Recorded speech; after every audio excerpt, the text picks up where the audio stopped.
கடவுள் உங்களை எப்படி நடத்துவார் அப்படின்னு கேட்டால், வார்த்தை என்ற மன்னாவினால் உங்களை போஷிப்பார். ஹல்லேலூயா. இந்த வார்த்தை தான் வாழ்க்கையை நடத்தும். இயேசு கிறிஸ்துவ இந்த இந்த இந்த 33 வருஷம் அவர் வாழ்ந்து இந்த பூமியில் இந்த 3.5 வருஷம் என்ன பண்ணார்? அவர் ஊழியம் செஞ்சார். பயங்கரமான நெருக்கத்தின் மத்தியில். இப்போ நம்ம பார்க்குற ஊழியெல்லாம் ரொம்ப ஈஸியாக தான் இருக்குது. பெரிய நெருக்கெல்லாம் ஒன்றும் கிடையாது. அந்த காலத்துலலாம் நம்மலாம் வந்து புறஜாதி மக்களில் ஊழியம் செய்கிறோம். ஒன்றும் பெரிய பிரச்சனைலாம் வராது. அது யூதர்கள்லாம் வேத முறைமையை கற்றுத்தேர்ந்தவர்கள். பரிசேயன் சதுசேயன் இவங்க மத்தியிலலாம் ஊழியம் செய்கிறது சாதாரண விஷயம் கிடையாது.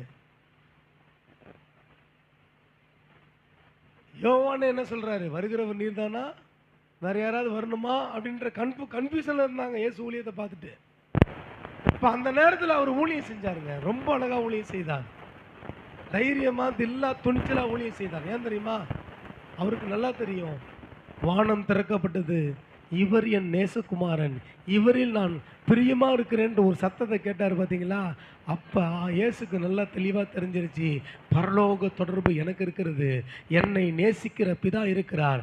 அப்போ இந்த பூமியில் அவர் ஒருத்தர் நேசிச்சிட்டார்னா, இந்த பூமியில் எத்தனை மனிதர்கள் என்னை வெறுத்தாலும் அந்த தேவன் நேசித்தார்ன்ற ஒரு தைரியமும் தன்னம்பிக்கையும் அவர் வாழ்க்கையை அழகாக நடத்தி சென்றது. தேவ பிரசன்னம் அவருக்கு வந்த பிரச்சனை எல்லாத்தையும் மடங்கடித்து இயேசுவை அழகாய் ஊழியம் செய்ய வைத்தது. இந்த 3.5 வருஷத்தில் அவர் வைக்காத இடமே காலே கிடையாது. அவ்வளவு மிராக்கிள்ஸ் பைபிள் எழுதியிருக்கிறது. அவருடைய அற்புதத்தை அடையாளத்தை எழுதுனா புக்கு போதாதுன்றது. அல்லேலூயா.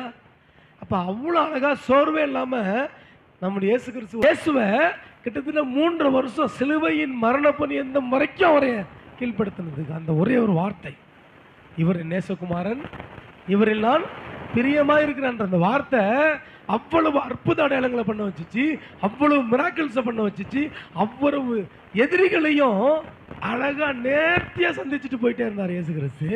அதை விட ஒரு முக்கியமான விஷயம், அவர் சிலுவையில் தொங்கும் வரை, அதாவது மரணம் பரியந்தம் தம்மை அவர் கீழ்ப்படுத்தினார். அதனால் தேவன் அவரை உயர்த்தினார்ன்ற தேவன்